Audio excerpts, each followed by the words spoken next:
महाराष्ट्र आवास एवं क्षेत्र विकास प्राधिकरण यानी म्हाडा ने दक्षिण मुंबई में ढह गई या खाली हो चुकी इमारतों के ग्राउंड फ्लोर पर रहने वाले लोगों को पात्र घर उपलब्ध कराने के लिए एक महत्वपूर्ण रणनीतिक निर्णय लिया है।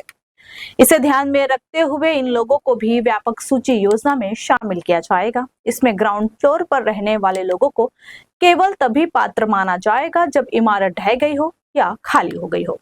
म्हाडा का यह निर्णय ग्राउंड फ्लोर पर रहने वाले लोगों के लिए राहत की बात होगी। म्हाडा का अधिग्रहण की गई इमारतों के लोगों के लिए यह बड़ा फैसला है। दरअसल इससे पहले व्यापक सूची के तहत ग्राउंड फ्लोर पर रहने वाले लोगों को अस्थायी आवास अधिकार प्राप्त करने का कोई प्रावधान नहीं था।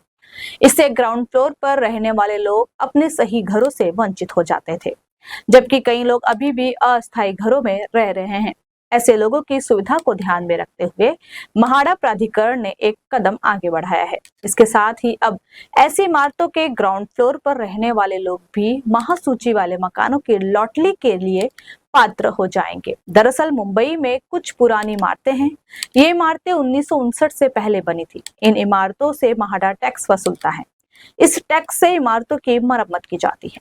इमारतों को उनके बनने के बाद साल के हिसाब से बांटा जाता है। जो इमारतें 1940 से पहले बनी हुई है वे पहली श्रेणी में आती हैं, तो वहीं 1940 से 1950 के बीच बनी इमारतें दूसरी श्रेणी में आते हैं। 1951 से 1959 के बीच बनी इमारतें तीसरी श्रेणी में आते हैं। इन इमारतों की हालत बहुत खराब है, इसलिए इन्हें दोबारा बनाने की योजना है।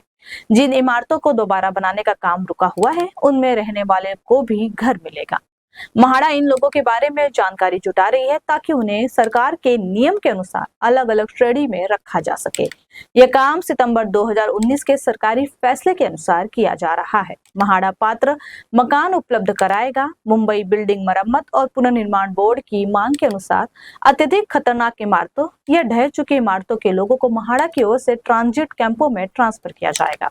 जब अत्यधिक खतरनाक माने जाने वाले या पहले से ही ढह चुके भवनों को खाली करा लिया जाता है तो उनका पुनर्विकास कर दिया जाता है और लोगों को अस्थायी कैंपों से पुनर्वासित भवनों में ट्रांसफर कर दिया जाता है।